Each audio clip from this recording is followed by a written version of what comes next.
It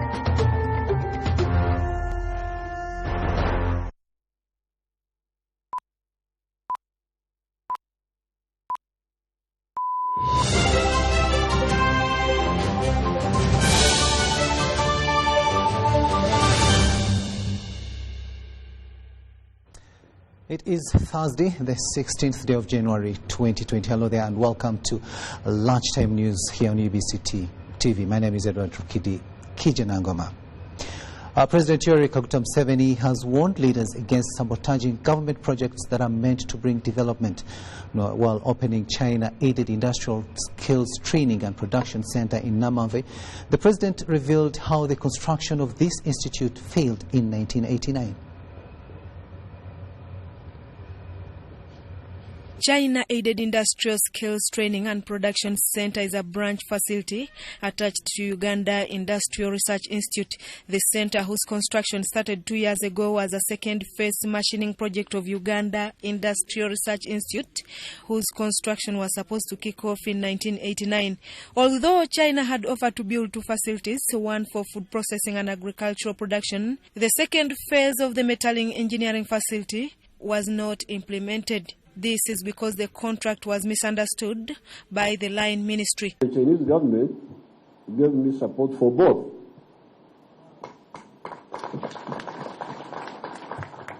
That was 1989. Then I handed the matter to the people concerned, the ministries.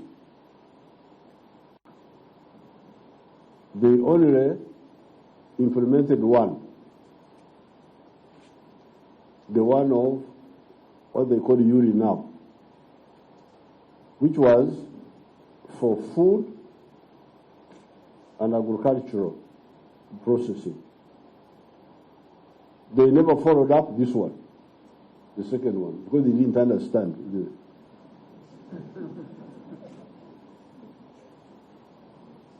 Why you should be in government when you don't understand is something I don't understand. Why don't you stay in your house and you mismanage your home at least? President Museveni says he learned about this project 12 years ago through Professor Charles Nkwesiga.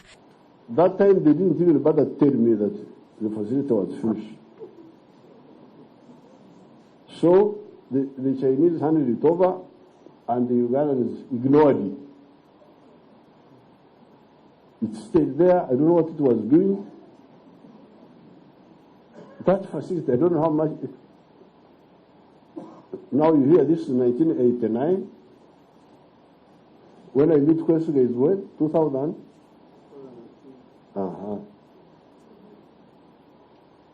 2002. This is like after 12 years. The project has been funded by the China grant of about $30 million. Constructed 30 years later, the center is among the 50 factories around Namave, offering employment to over 10,000 people, especially the youth. The facility will provide combined industrial skills to those at lower levels and also offer apprenticeship to those already in the field.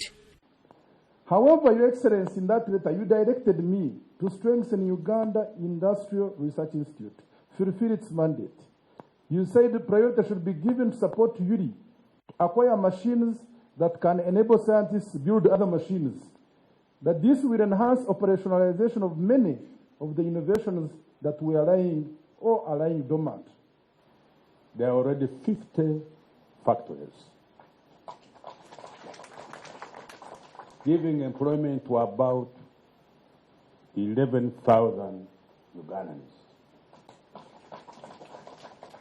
By the time we complete, I've been briefed, we shall have 500 factories in this industrial park. The multi-billion state-of-art center is designed to make high-precision machining parts and accessories for the Uganda market. Oil, rubber, cement, etc. With the local procurement accounts for around 70% of the total procurement materials. Professor Nkwesiga, who designed the project, says this will not only fetch revenue for the country, but will also provide advanced factory engineering skills to the students. To particularly salute the people from rural industries The institute has started recruitment of qualified and relevant personnel to provide services. The construction of the project, which kicked off in 2017, will be open for training in 2-month time. Susan Naong and Helen Gizamba reporting for UBC TV. More and more industries being opened in Uganda, and of course that's the way to go if Uganda's economy has to develop. Meanwhile, President Filipe Jacinto Nyusi has been sworn in for his second term in office at the Independence Square in Maputo.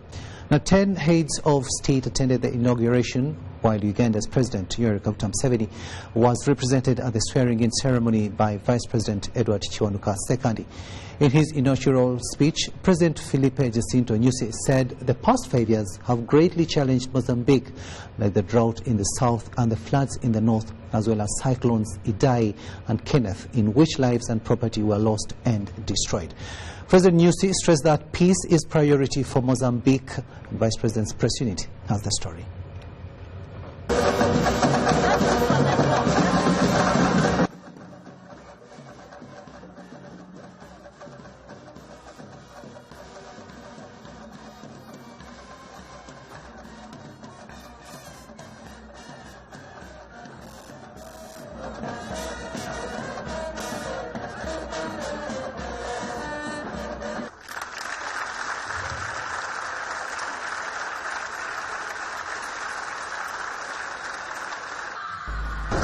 Maputo aos 15 de janeiro de 2020.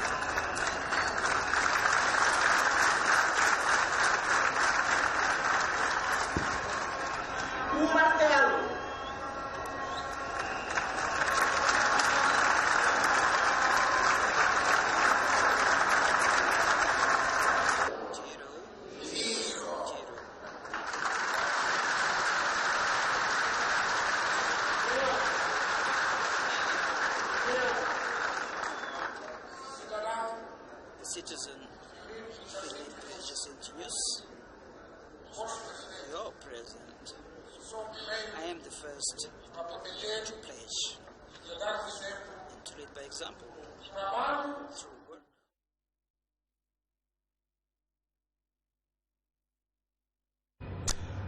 Now, over 2,000 ex-officials are to be redeployed for operations under AMISOM in Somalia. Officials aged 54 and below are the main target for this exercise and should have no criminal offense.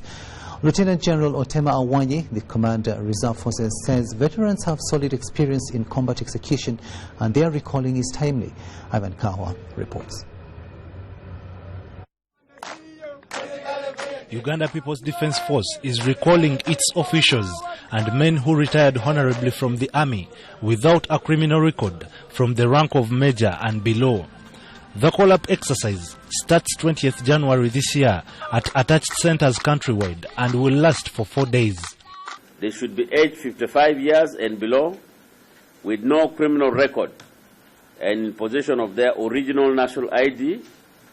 The candidate will be screened for physical, medical and mental fitness. UPDF targets 2,752 veterans across the country and will undergo rigorous training after recruitment before flagging them off for the AMISOM mission in Somalia. Reservists have been there before. The veterans have been there before. And they have been asking that we have been there because once the news goes on, you'll see so many will turn up.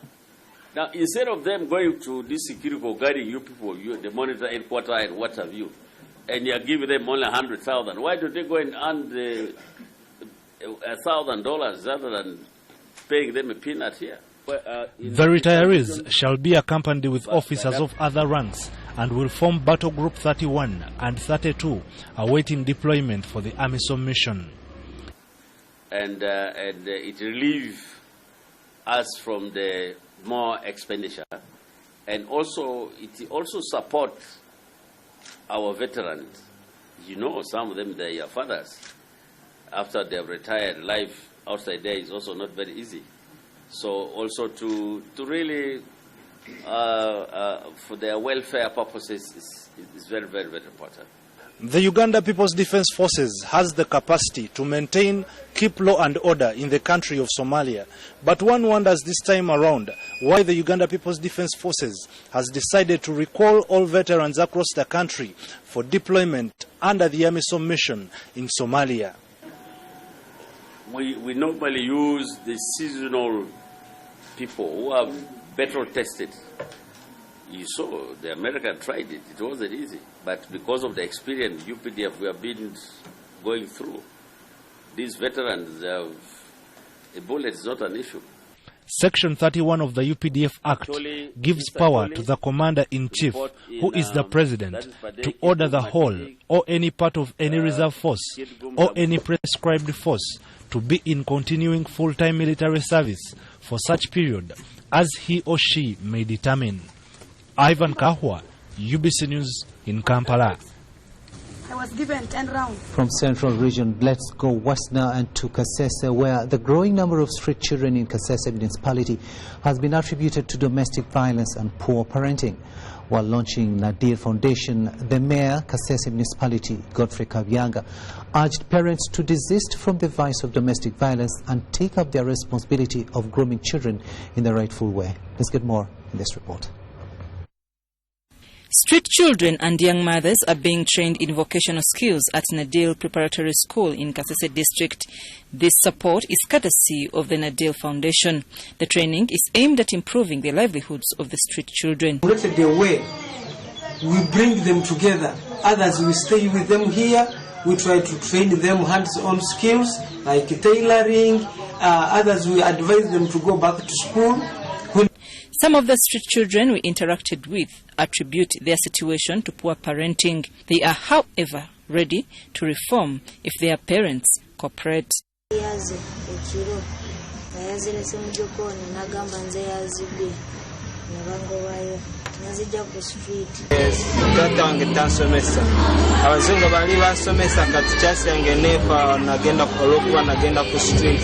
According to local leaders, streets have turned children into thugs and drug addicts, and the number is growing because of domestic violence. Kabyanga, the mayor, Kasese municipality, is to take serious action against suppliers of drugs, especially narcotics. But you are not taking them to church, you don't take them to the mosque, you have left the children to the world, and it is really very, very unfortunate. Nadil Foundation was applauded for coming up with such an initiative of vocational education to the vulnerable children. I'm Nafka Farida, reporting. Let's go to Chankwanzi now, where government has launched a 5 billion project to improve infrastructure at Chankwanzi Leadership Institute. Minister for Presidency Esther Ambayo says the facelift project will give Nali a befitting status, as we hear in this story.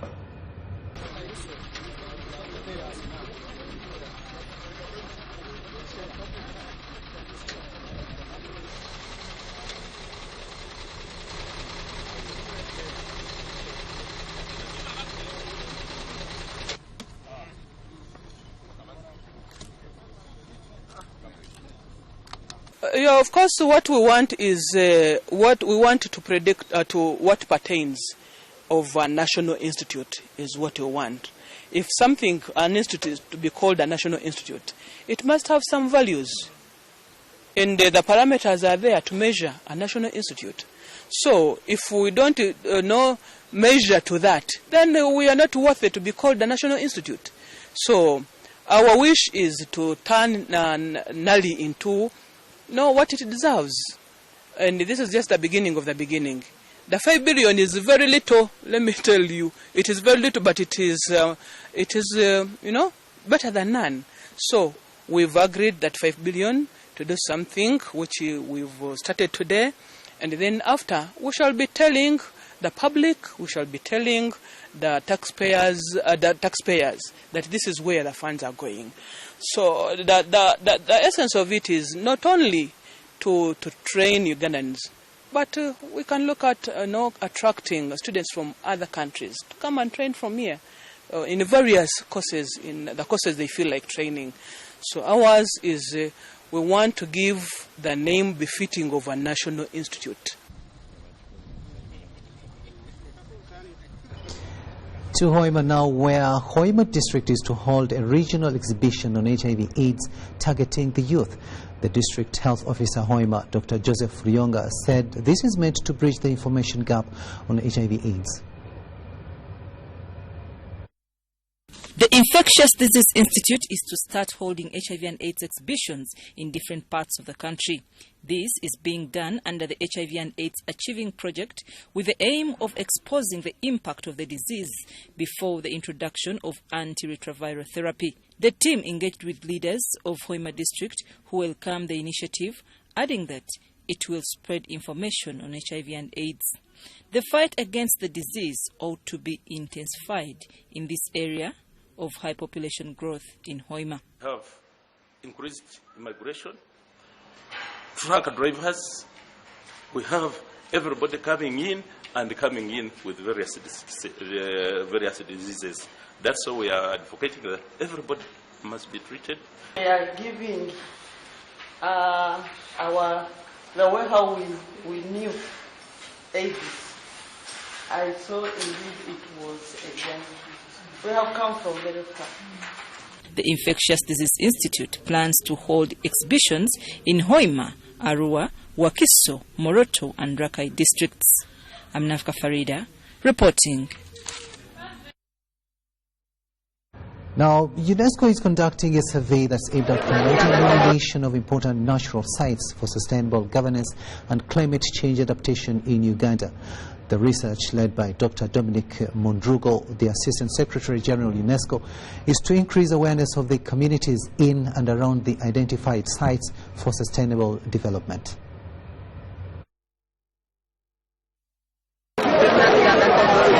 Due to the increasing natural hazards in the country, not limited to floods, landslides, lightning, among others, the United Nations Education, Scientific and Culture Organization, UNESCO, in conjunction with the Ministry of Environment and other stakeholders, have been prompted to seek a solution to the problem. The survey has been conducted in 40 different sites, from which UNESCO will take on 21 natural sites as biosphere reserves. The sites include Mabira Forest Reserve, Zoti Forest Reserve, East Madi Wildlife Conservation Center, Wat, Liru, Baratuku Ecosystem, Mount K Forest Reserve, Bugoma Forest Biosphere Reserve, among other natural sites. Clusters in the country. So we first undertook to map them. And as we did that mapping, the findings are that we have got certain zones which must actually be not settled in. There are certain zones which need special consideration. There are certain zones which need protection. For example, that time why the 19 pupils were killed was that Kiradongo is the lightning zone. Dr. Dominic Mondrugo, the Assistant Secretary General, UNESCO, insists only preservation of nature can save the strike of natural disasters. Paperwork. These things need a lot of paperwork. Some of the data. If you listen, you heard some people were correcting some information. So some of the data was not complete. 3 staff have been appointed and they are now working on it. So some of the information, the data of the species, the plants and all those details, we didn't have that to work on.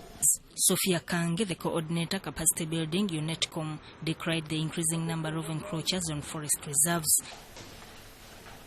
The issue to the environment is very crucial, and we have for long witnessed the deterioration of the state of the environment in our country, either through encroachments, with settlements or other commercial activities.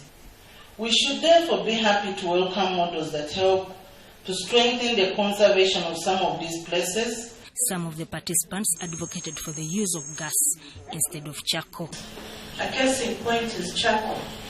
Have you any influence on government to ensure that perhaps taxes are removed on gas so that more people embrace the use of gas in cooking rather than firewood? Research on this matter is expected to be complete towards the end of this year. Deborah Namamonde compiled this report. It's coming to 19 minutes after 1 in the studios of UBC TV. We'll now take a short break, but we'll be returning with what's happening in the world of business. Stay with us.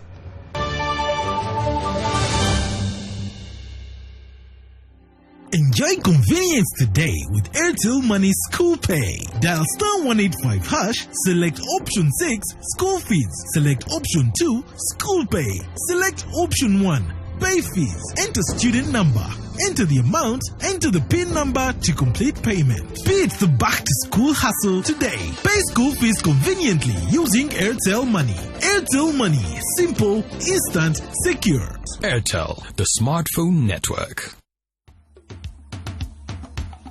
Welcome to Fast First, where today we're talking about bride price and how it is a threat to women's progress. And I want us to get straight into it. Is bride price a prestigious thing here in Karamoja? It is something that is done culturally. That when you're getting married, it's not your husband to pay you, it's the clan.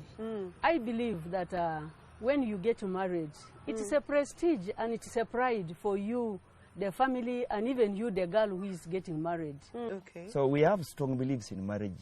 Marriage is good bonding. Marriage is security itself. Security to the clan, security to the tribe, security to the lady. Because the idea of thinking she has been brought for punishment, it's not true. Enjoy convenience today with Airtel Money School Pay.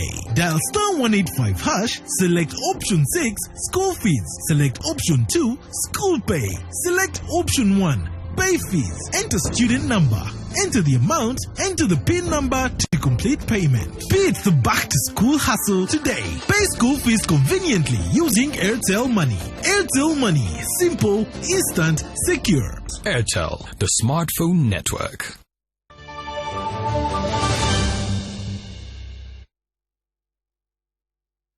Welcome back from that short break, and this is Lunchtime News here on UBC TV. My name is Edward Rukidi Kijanangoma. Let's talk business now. And Kampala capital city dwellers have been urged to utilize the available means of garbage disposal to fight hygiene-related problems.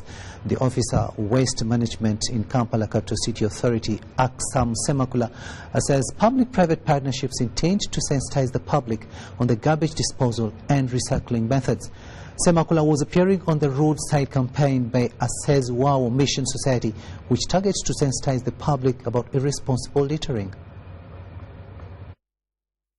In a bid to have solid waste management in the city, KCCA has adopted the private-public partnerships to meet population outbursts. It is a very good initiative, but we are dealing with lots of streams under that. A docket of plastic, as it's solved in particular, it has not really gone a very long way. There are several mechanisms put in place by KCCA to handle garbage disposal, but public seems to look away. The challenge that we have here in Kampala, people see these litter bins, but attributing a fact that they can know which section is for plastic and which section is for general waste is still a challenge. Assezwa World Mission Society Church of God has partnered with KCCA to carry out street sensitization in Kampala City about irresponsible disposal of plastics. Come up with awareness that people first know the dangers. Before the government, people will first know how bad it is to throw away the plastic or to misuse it. The campaign mainly attracted city dwellers. Sensitizing people, through the sensitizing people and those irritation processes, we can even follow those drivers who are working. May sensitize their passengers, not those garbage, those practices outside. They make I don't listen to our government. You find the pieces here. Stop manufacturing them.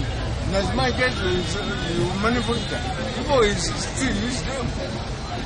So the only solution is to stop, close the factories and write it up, even the shops which share.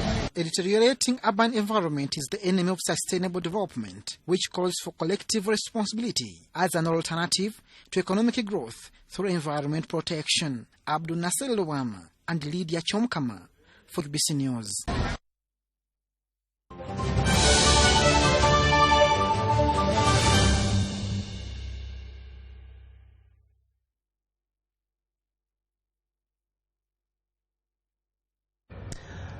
Let's have a look now at what's happening in the world of sport. And one matters, a superb second-half goal sent Manchester United into the FA Cup fourth round as they beat Wolves.